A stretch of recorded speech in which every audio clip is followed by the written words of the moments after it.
Is it living in temples and shrines? Does it shine down from the heavens?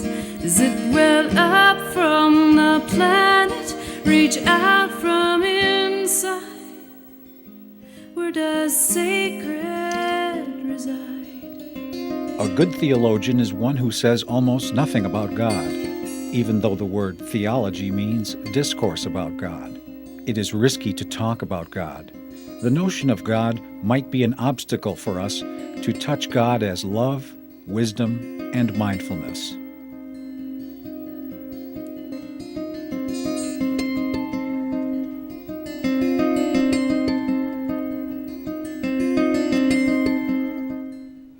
I welcome you to another program in this series that I have entitled, My Karma Ran Over My Dogma. I am Reverend Sandra Whippie, and I'd like to establish the idea that this space that we devote to the ideas of religious freedom, both the responsibilities and the rights of religious freedom in this country, is set up as a safe place to talk about religion. And each week I have here on the set a candle which is lit, and this candle is a symbol of the fact that I'd like people to be able to speak freely and in safety in this spot. So I have the great pleasure today to welcome another individual to share his religious perspective with us this morning. And this is Reverend Michael Hall, the new minister at the Keene Unitarian Universalist Church on Washington Street. Thank you for being with us. Thank you, Sandra. It's great to be here. I welcome you to the program, and I welcome you to the church and also to the community. This Cheshire TV is an addition to the community, which has been wonderful for us to watch different meetings, committee meetings that have to do with the town, and also to meet people who have interests in the community. And over the past year and a half, I have been interviewing a number of people. I think I'm around more than 30 people of differing religious beliefs. So it's very nice to have you here. And I think perhaps the first thing for you to do is to tell us a little bit about what your childhood was like in regard to your introduction to religion.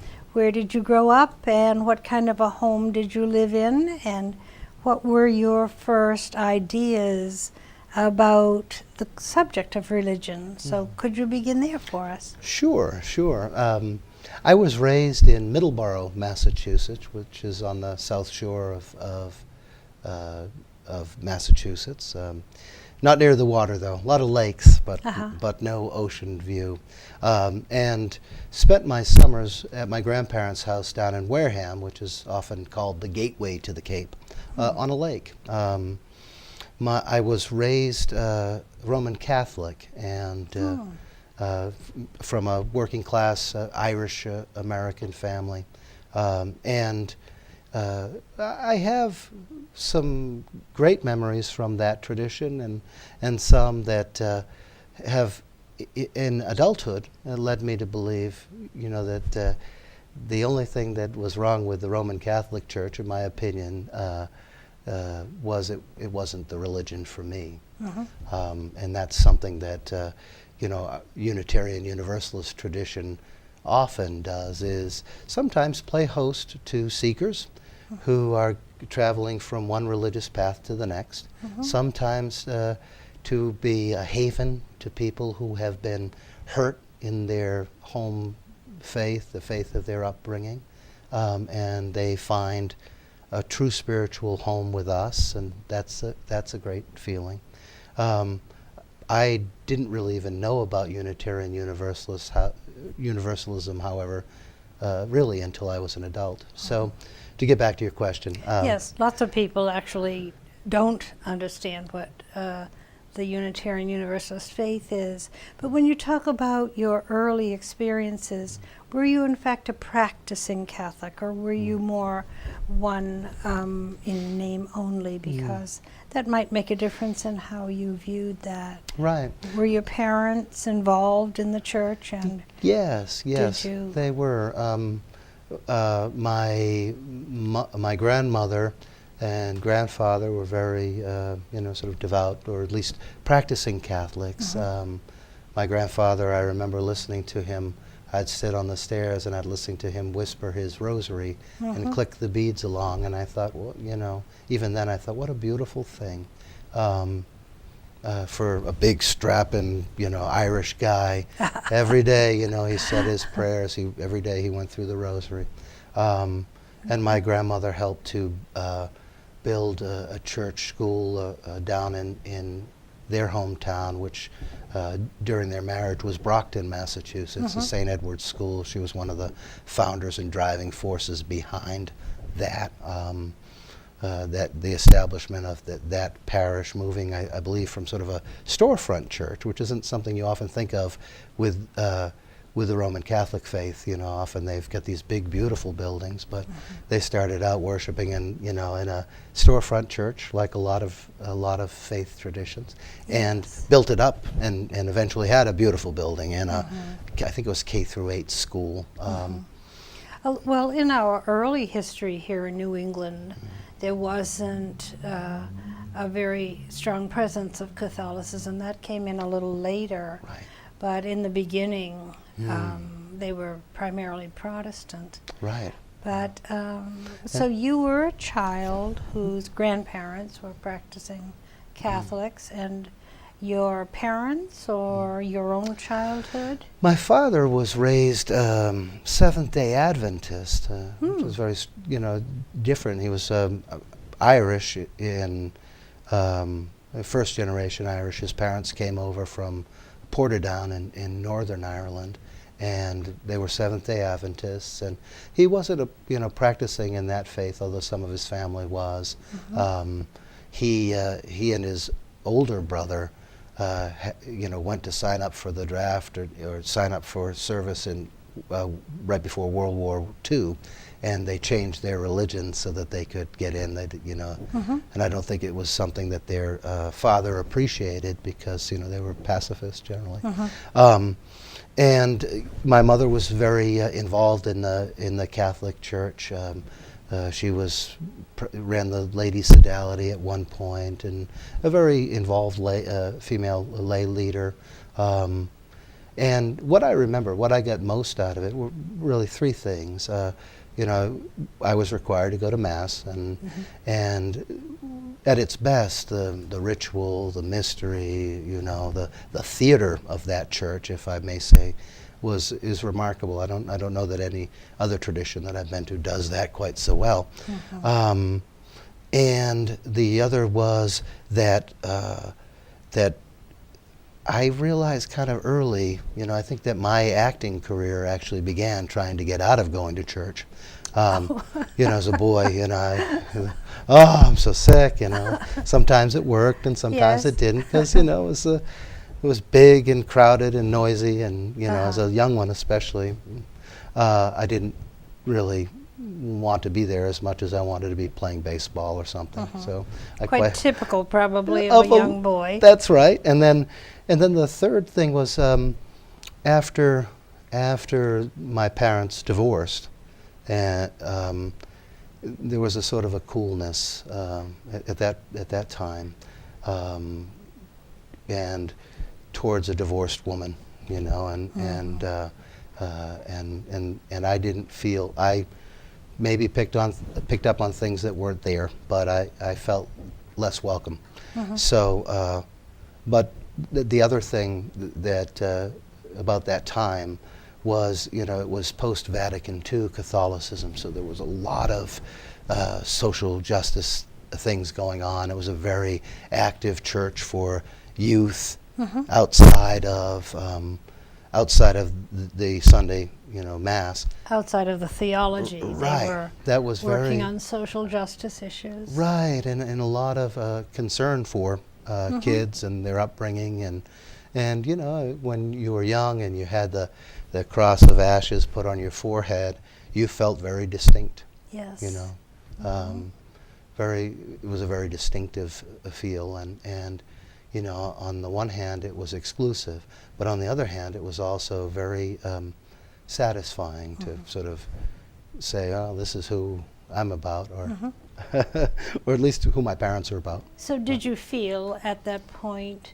that you were Catholic and that you were relating more to the social justice part of the church at the moment?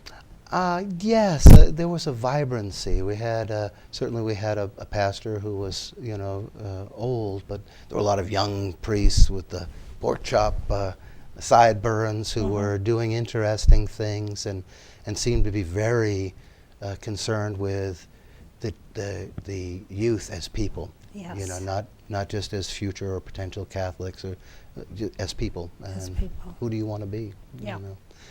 So there was a challenge there. And, you know, I, as time went on, I kind of went along with it and satisfied the requirements of me. But I remember having, you know, this feeling that my mother had said to me, you know, when you're confirmed, you're an adult in the eyes of the church, and Yes. you can make your own decisions. And in the back of my mind, I said, oh, good, I can't wait till that day. And I bought a pair of brand new Kmart dress shoes for the occasion, and I went through the ceremony. And What age would that be? I must have been sort of preteen or early teen. 14-ish? Yes, yeah, 13, 14. And I had a lovely sponsor, and I really liked him, but I don't know that I got the whole gist of what this coming-of-age ceremony meant. But I bought the shoes and went through the ceremony, and my mother and my family were there, and they snapped the pictures like they had done in my first communion. And I got to the parish hall, and I took off those shoes, and I threw them in the trash barrel, Ooh. which was very much a sign, you know, that okay, I've fulfilled my obligation. I didn't think... Did you do this before or after the service? After the service. You know, After the I service. fulfilled my So you obligations. did go through with confirmation. I did, That was yes. the name of the Confirmation, yes, yeah. confirmation. You were confirmed a Catholic, and then you took your shoes off. Right. Yes, yeah, I did. And, you know, there were... What did that mean to you? I don't know.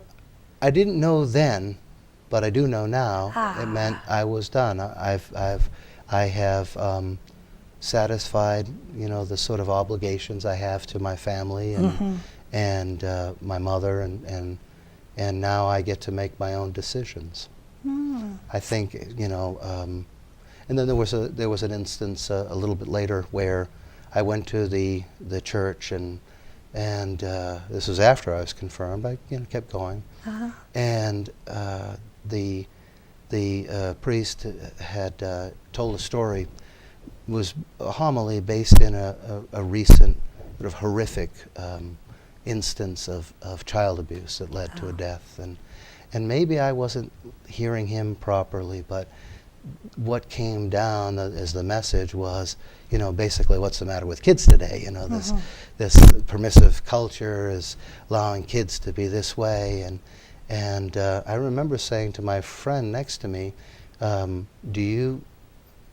let's get out of here, because I didn't feel that way, and he just kind of woke up, like he wasn't paying attention anyway. And then I said to my other friend next to me, can we get out of here, you know? And he just hooked his finger back, and 3 or 4 pews back on the other side was his parents.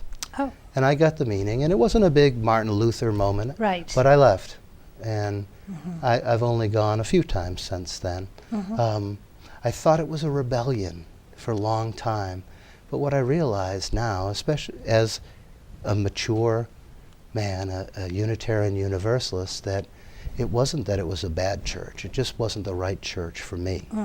And but you have to go through a lot of things Yes. to get there.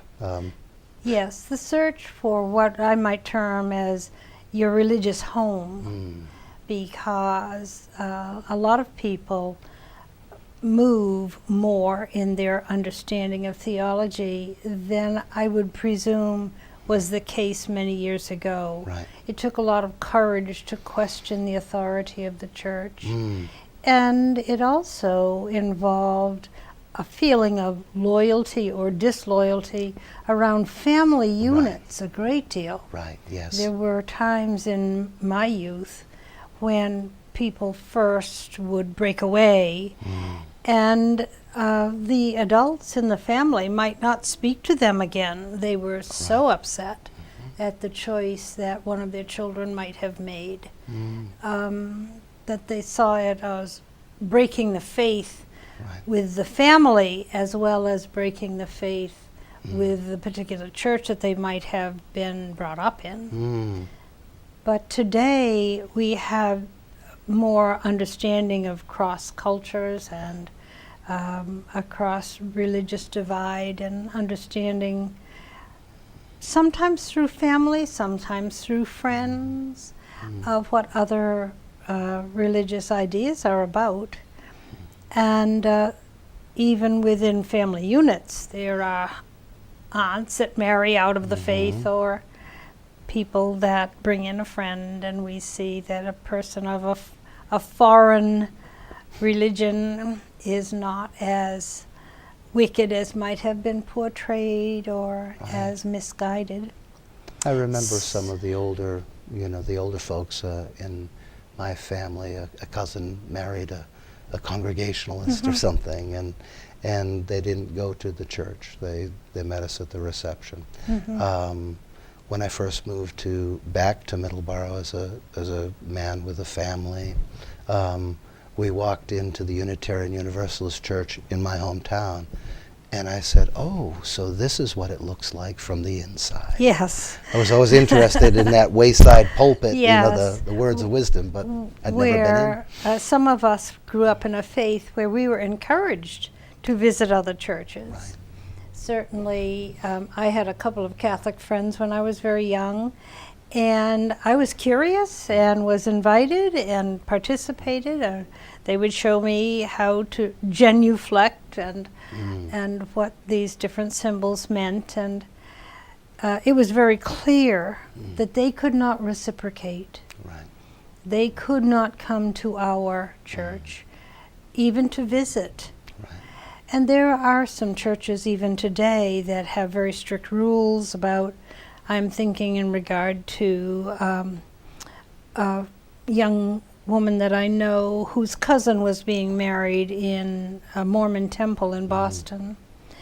And she had grown up Mormon, this girl that I knew, but she was not carrying a card of good standing. Her mother actually showed me the card that you have to be admitted to the Mormon temple. And it was a little bit like a driver's license. Oh, I wow. was quite interested. It was a laminated card. And this girl also could go to the reception but could not attend her cousin's wedding. But generally there is a lot more give and take and visit and understanding, even often not just between Christian denominations, but Catholics who also practice Buddhism or read the Zen studies, Right.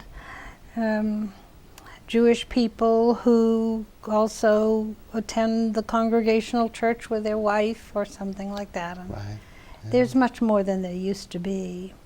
So you then were an adolescent, and in a setting where you felt uncomfortable internally.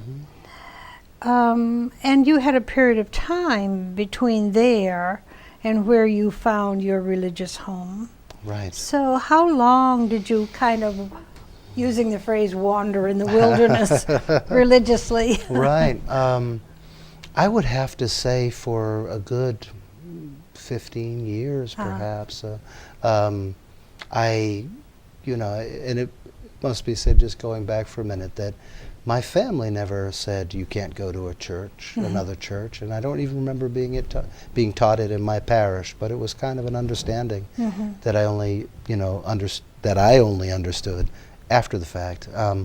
No, I was kind of an angry young guy, partly with the divorce, and I didn't really feel a lot of support or understanding back then. It was, I was one of the first of the latchkey kids. Yes. Did you have siblings? They were, yes, but half-brothers and sisters, much older than me, who had already moved out of the house. So I was my mother's only child. And, yeah. Yes. And all of her siblings had, large families and whatnot. So I did what a lot of angry young men did. I read Salinger, and I read the Beat poets, and I read I always say I read the Zen Buddhists, but I didn't, practice any of that stuff. It seemed too difficult. But reading it was a lot easier, and I really thought that I was done with religion, at least organized religion, and that, I felt as though I was on my own spiritual journey, but I didn't know that it would ever lead back to a church. So many people today say that they are spiritual but not religious. And often they mean that they have a feeling of something within them that has a spiritual nature. They recognize what in my faith was introduced as the YMCA triangle, spirit, mind, and body. Oh, sure, yeah. And they realized that they had a spiritual nature to themselves, which they might pursue in reading or listening to different points of view. But they push against, as you say, organized religion. Right. And I had to really think through. I was,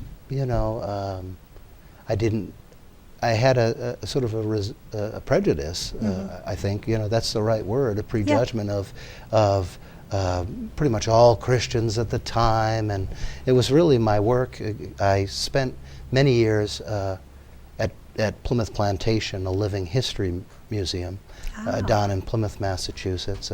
I had my spiritual practice in the 1980s was theater. I was theater, which had its rituals and had its warm-ups and had its meditations and had its focusing texts. So then I took this job at Plymouth Plantation, which, if you've not been there, is a living history museum where historic reenactors portray the inhabitants of early Plymouth colony. So I went there, and I was so focused on being a good actor that I realized, quite early on, something that I knew as a history buff: these people were very religious. Yes, they were. Even the least religious of them had an underlying Christian metaphorical life. Yes. The stories, the images, that I don't know is met today in too many places. And the most religious among them were highly biblically literate. They were trying to study some of the ancient languages, all of this. And I thought, I don't want to be the reenactor that, for lack of knowledge or will, backs away from teaching the religion as much as I can. There's a lot of people who come to Plymouth Plantation on a sort of spiritual or religious pilgrimage. They want to see the founders of their church, and so I want to be able to give them back the life of a Christian man in a family, a separatist, or So you were at first really coming to this to portray accurately the part that you were working on at Plymouth Plantation. That's right. And I first came there because I wanted to break the barrier between actor and audience. Yes. That, I wanted to get beyond the proscenium arch and talk directly to the audience. So, and to feel it, to right. be that person including that person's spiritual understanding. Right. And Great. that's where it went. And eventually I became sort of an authority on Reformation, early Reformation religion, and the religion and spirituality of the Church of Plymouth, the Pilgrims Church. Yes. Led Bible studies for actors and helped counsel people as to how you negotiate the very difficult idea of perhaps being a person of faith yourself, but a quite different faith from a Calvinist of Yes. 1620, or having not been brought up in any religious tradition at all and wanting to get it, to convey it accurately. To understand what to was understand it. motivating them. Right. And to identify your own presumptions, your own prejudices about religion or religious people, or the Bible, and embrace it, engage it, and teach. So. And let me just insert in here, one of the political problems that we're dealing with in this country today is having to do with the polarization between those people who maintain an old, I don't want to just say Calvinistic approach, but an approach that is quite conservative. And to deal with the variety of ideas that have been produced since then. Right. So, but we all lived together. Right. And you were in a situation to really become familiar with what is sometimes referred to those early founders of the country. Right. Yes. Yeah, so that you're a very valuable asset to our community in that regard. Thank you. And it did really two important things for me. One was personally, what I kept seeing day after day by the hundreds or the dozens or some days the thousands were people who were just trying to live their life. And that's what I was trying to do in my spiritual pursuit. They were looking at it through a religious, sometimes sectarian lens, but what they wanted to know is, how can I be a good member of my family, my society? How do I make moral and ethical decisions? What do I base them on? Yes. And then everyone became part of the human family again. All were one. We were all struggling for what we Unitarian Universalists call taking that search towards truth and meaning. That's one of our principles that we uphold. And that was a really wonderful thing. The other thing was I began to see that I wasn't just anymore portraying a person of faith. I was one. Yes. And isn't that interesting that perception came to you quite differently and quite apart from the church setting? Right. Yes. Yes. Yes. And then I started to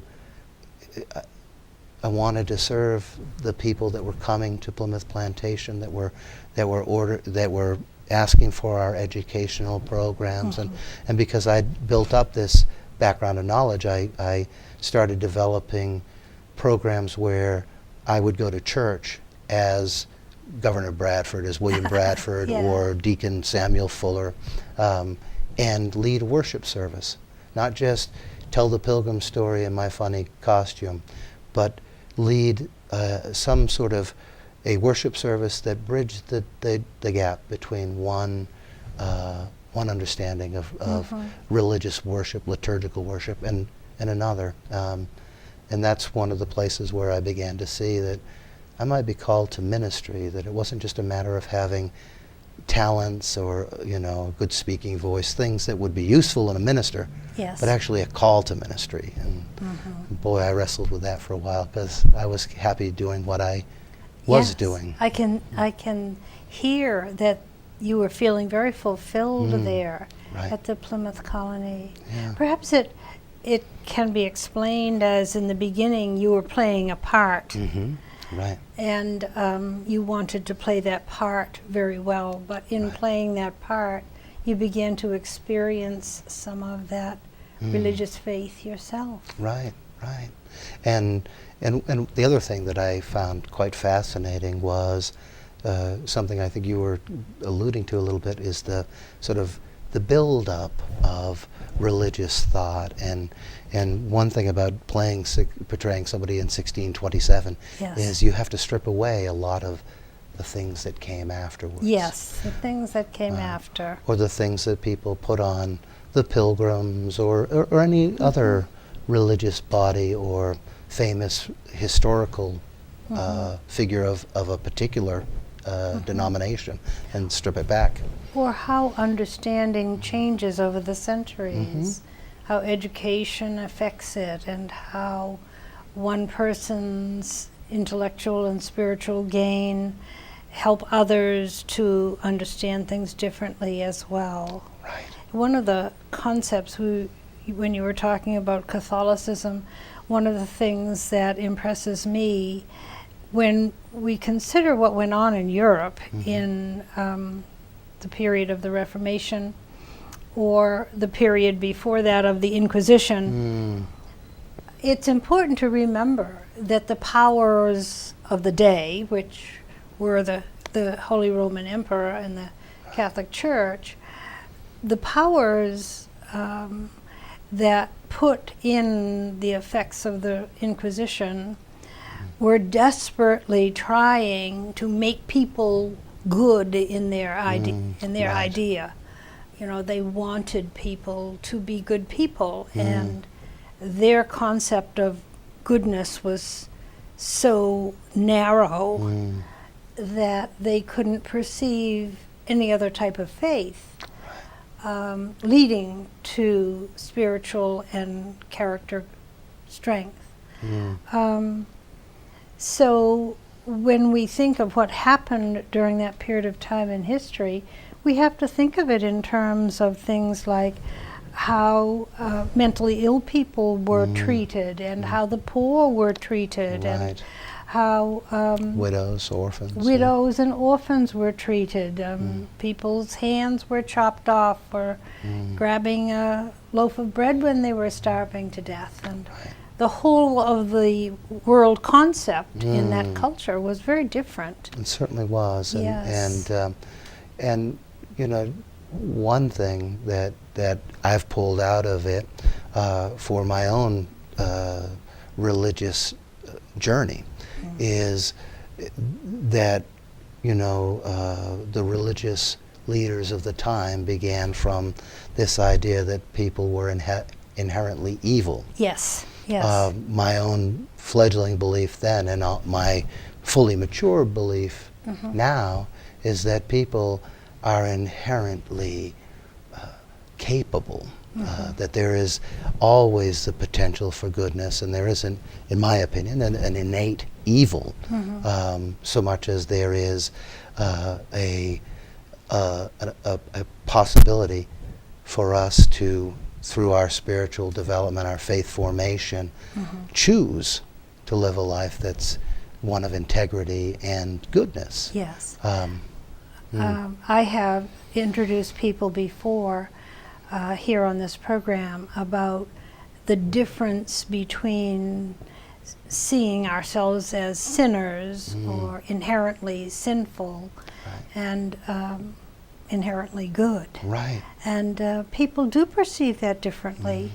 And so for some people it might be their comfortable home to be in a faith that talks about being inherently sinful. If that's what they're feeling, they receive a lot more comfort and guidance through that avenue of faith. But now you are coming to your later adolescence. What is the period of your life that you did work at Plymouth Plantation? I worked there I was there briefly during college for this season, actually, for the autumn of 1987, and then I came back in 1991 so that I would be 25 or so, 26, and then I worked there for 18 years. And were you in college studying theater? When I Your was first there, I was college there. work Yes, was in theater. right. And I used to go back to my classes because I took a full ride, Yes. a full boat of classes, and on my 2 off days, I worked at the. I took those classes. The rest of the time, I was working at the plantation. But I came back to my theater people and bragged on how I was already a working actor, and they. And where did you go to school? I went to Bridgewater State College, which is now Bridgewater State University. It was a great place. With your aims toward theater. Yes, yes. Okay, so it is then the fate that your work at Plymouth Plantation led you toward the concept of ministry. Right, yes. So you must have had a period of time when you were grappling with, I'm happy here, what do I want to do, and how did you make that change? Right. And you do need to also add somewhere, I know that you have gained a family. Right, right. They didn't happen accidentally. At what point in this did you... Plymouth Plantation is a very close-knit community, non-traditional learners, interesting people doing research into things and History. history, and we had a nice little colony there. My daughter, my oldest daughter, from the time she was 3 months old, was in costume. Both of my older children spent time as pilgrim children. Children there in Right. But when our plantation. first was born, my wife and I began to think of, well, there needs to be another community as well that also tries to practice the values that we share, and both of us being raised in a church setting where it was expected that you believe certain things. In fact, you recited a creed every week, and both of us didn't feel a connection to that, or a full connection to that. Did you meet your wife at the plantation? Yes. Ah. We met each other there, and She was also a reenactor? the first year that I came back, she still was, and then she began to pursue her interest in wardrobe and textiles, and for 15 years or so she was in charge of wardrobe and textiles there, making the costumes, and that's how we really met. Making them authentic. Yes, her first project was to make a suit for me, and that's how we began to really hit it off. But we wanted a church, or we wanted to try at least a faith community, and what we decided then was, what we'd heard about the Unitarian Universalists was, at least they won't tell you what to believe, which was very important to us. It would have been a non-starter at any other church that wasn't coming from that place. Yes. So we went there, and we found a church at the Unitarian Universalist Fellowship of Falmouth, Massachusetts, that was very welcoming. And the first time I saw the 7 principles of Unitarian Universalism and the sources of what we call the sources of the living tradition that inform those principles, I was hooked. You were. Hooked to very being a lay person, yes. That very aspect that Garrison Keillor jokes about when he says, we don't burn a cross on the lawn, we burn a question mark. That which some people perceive as being very strange, that we don't actually promote a dogma to believe in, but encourage people to do some pursuit of their own and come to their own conclusions. Right. That we might see as strength, other people often find confusing. Right. And think that, as one Catholic gentleman who contacted me said, if I would only read about the magisterium, I would find the truth, because it appeared that I was searching for the truth. And from our point of view, and I speak for you only because I expect you to speak up if I am misunderstanding you. Certainly will. That what we like best about this particular faith is that it encourages people to consider all religious ideas. Right.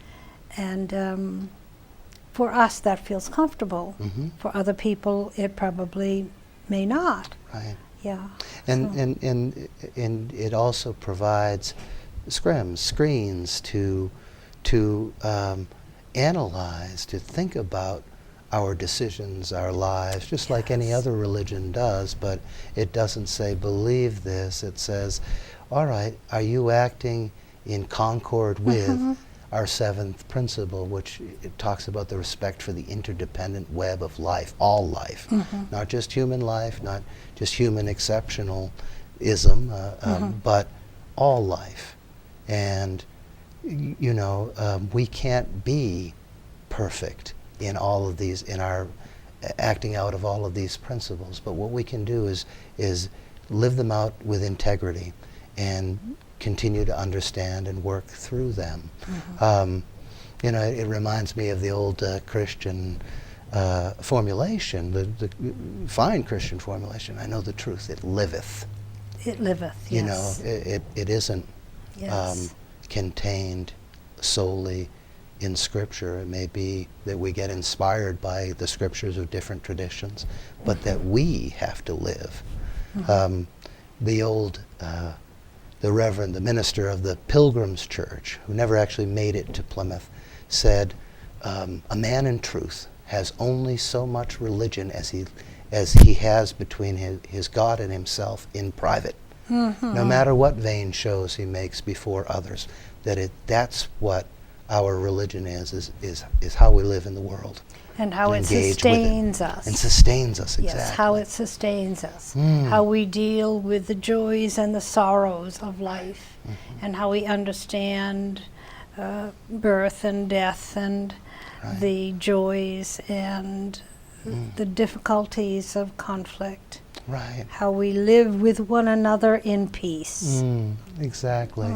And a lot of my colleagues at Divinity School, when I eventually got there, which is another story we may get back to, they were very curious about Unitarian Universalism, and part of that is because we, I don't know that we tend to hide our light under a bushel, but we're our focus isn't so outward to attracting more people, and so to proselytize. We do not proselytize. And in fact, we probably take it too far in the opposite direction. Because if I hadn't stumbled into a Unitarian Universalist church, read those principles, and said, finally, this is a church that does and believes what I believe. That includes the Scriptures of all the traditions, that doesn't hold any religious idea as immediately off limits, off-putting, or unable, not capable of touching me as an individual religious person and inspiring me to a better way of life. So, a lot of them were very, very curious about them, and how do you live? Well, my religion holds as a guiding principle the democratic process. And, that's hard. It's hard work. Democracy is very difficult. It's clumsy, it can be, it can be slow, but it's a religious principle for us, for me. The interconnected web of life, the individual search for truth and meaning, the goal of world community, which is often really, especially in this political climate right now, is often mocked as something that we shouldn't be trying for, that somehow we would be lost in the orchestra of humanity.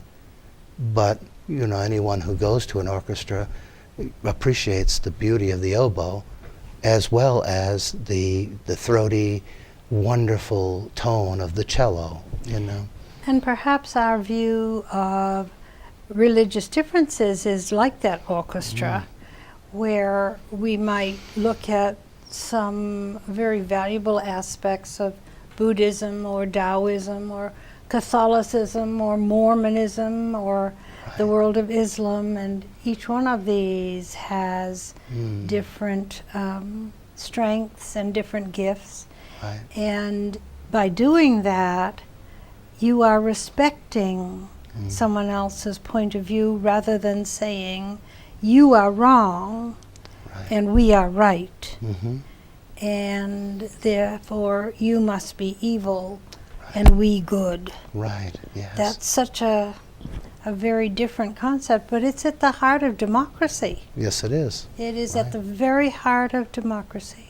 And in some ways, although both Unitarianism and Universalism are new religious expressions. Yes, relatively very new. Sort of born in the Enlightenment, and with roots that go deep into the very beginning of Christianity and whatnot. We come from the same nursery, or if perhaps even birthing room, as America herself. Yes. In those Enlightenment principles, if there's something that is exceptional about who we are as a country and a country of religious people, it's that. It's the search for truth and meaning. It's those goals Yes. of when we talk about applying them. the exceptionalism of this country, that is the point that touches me most deeply. That what I find exceptional about this country is its democratic views, and therefore to respect the views of all religious citizens. If they are citizens of this country, then their religious views should be respected and supported. Right. And that's a tremendous challenge for us. Right. And a lot of times in the religious context, all of us talk about a certain freedom. But we uphold freedom when we allow for differences of opinion, differences of religious practice, and insofar as that, we do that, we're living the promise of America, which didn't establish a religion and makes no laws respecting the establishment of religion. Yes, thank you.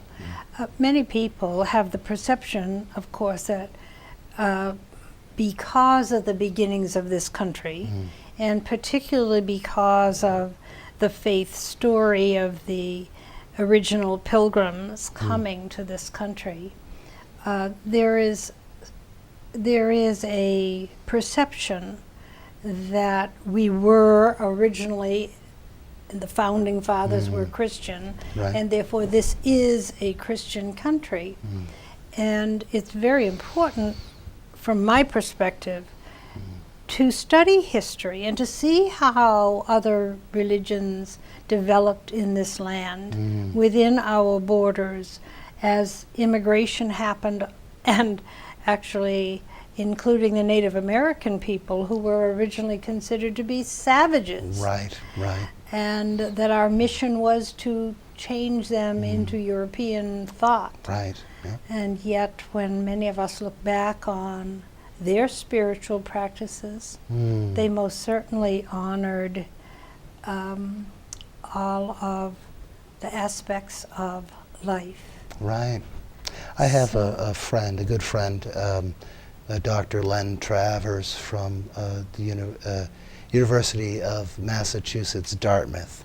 And he, we worked together originally at Plymouth Plantation, but he did a book, really a fascinating book, on early evangelism out on Nantucket and Martha's Vineyard, particularly in the ministry of John Cotton Jr. But one of the things that was really fascinating about that book, among many, is that Native people came to the Bible and to the religion with questioning minds. And I think no matter what your religion is, and no matter what the scripture is you study, you have to come to it with questioning minds. And so they called this minister to task and asked some very difficult questions that revealed a desire to know, but also a question of things that were essentially theological constructions, one-offs, so to speak, from the scriptures themselves. And I've always found that fascinating. And as I look at Unitarian Universalism today, sadly, a lot of people who have, let's say, non-traditional Christian views, that are, lovers of Jesus or the Gospels and want to live that, don't feel welcome anywhere. In their churches, they might feel like they have to be quiet about things, what is this Trinity thing or whatever. And they don't necessarily feel like they are welcomed into Unitarian Universalist, the Unitarian Universalist conversation as completely as they could be. And that's something I hope that in my time in ministry here and always, that I will try to hold out that invitation, not to take people from their churches, but those people who have felt disenfranchised and aren't attending any worship because they love a different Jesus or follow a different understanding of Jesus particularly, that they might feel welcome behind our doors. So this is your first church? Yes. I graduated from Andover Newton Theological School in 2010. I did a chaplaincy internship at Westboro State Psychiatric Hospital.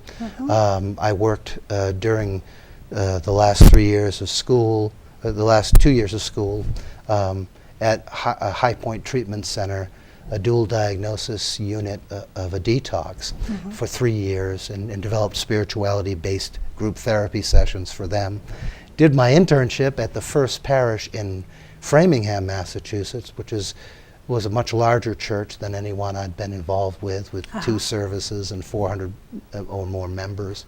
And as well, for the past 4 years, while I was working toward ministry and accreditation, ordination, served a tiny little church in Mendon and Uxbridge, Massachusetts, where one of our Unitarian and Universalist heroes, Aidan Ballou, was the minister. So in that historic pulpit, I was able to, sort of cut my teeth a little bit and make some mistakes and do some things right and gain confidence as a minister, not as an actor anymore, but a minister. And then I was ordained, considering my own personal story, I was ordained on Father's Day, this past Father's Day, knowing that I was already going to be the settled minister at Keene Unitarian Universalist Church. Well, I welcome you to our community. We're really delighted to have you. And as I had said to you, I trust that you will find this a wonderful community to live in. We certainly have a great many assets and some wonderful people who I'm sure will enfold you and put you right to work. Yes. Oh, yes. The first week you probably say, I want to become involved, and by the third week you're saying, oh, wait a minute, I've got so many meetings now already. Yes. Very strong interfaith clergy community here. Yes, very. And we're doing gotten involved with 2 concerts that are going to be happening. The first one is a concert with classical guitarist David Michael Ross on November 4th in the afternoon at the Unitarian Church, at Keene Unitarian Universalist Church on Washington Street. And then a few weeks later, there's another concert with Noel Paul Stuckey from Peter, Paul, and Mary Film, and his wife, who's an ordained minister. They're doing a concert on the 18th, which I hope will help raise money for Keene Interfaith Campus Ministries. Yes, and I have, being a graduate of Keene State many years ago, Keene State College is dear to my heart, and we have at the KUUC had a long relationship with the college. Right. And clearly, the way religious associations are understood these days is quite different from what it was 50 or 60 years ago. So we're going through that process of understanding where justice and safety must be maintained on the campus. Right. So I welcome you to Keene. And what do you look forward to most about this new ministry of yours? Well, what I look forward to most is being the settled minister at Keene Unitarian Universalist Church, being a pastor to people, helping them with their spiritual formation, and taking a wonderful group of people dedicated to their church, many of them for many, many, many years, Yes. and helping to build up that church that they love and hope will grow. And as I felt that I wasn't really approached in my early adulthood and my youth by any organized, by any religious group, and had struggles myself with faith and doubt, and that we might reach out a little bit more to younger people and build up activities and things that young people will enjoy. But mostly it's just having that spirit of church community, welcoming the stranger as angels unaware, as the old scripture says, and also, living our values, being an inclusive community for gay, lesbian, transgender, and bisexual people, making people feel that they are worthy, they already are worthy, they were born worthy of love and respect. And also to model what we teach in regard to living in peace with one another, and living with other clergy people and other churches in the community that will work with us side by side to make this a better world. Right, yes. Yeah. Yeah, and there's just some lovely clergy people here and lay leaders in all of the churches. Yes. You've begun to meet them. I have, and meet them. I'm inspired by them, That's wonderful. Yeah. Well, Michael, I'm very appreciative that you were willing to come in and talk with us on our program today. And I also welcome you again to the community. Thank you, And Sandra. I know that you will enjoy it as I have over the years. So thank all of you who have been with us, listening and watching the program again today.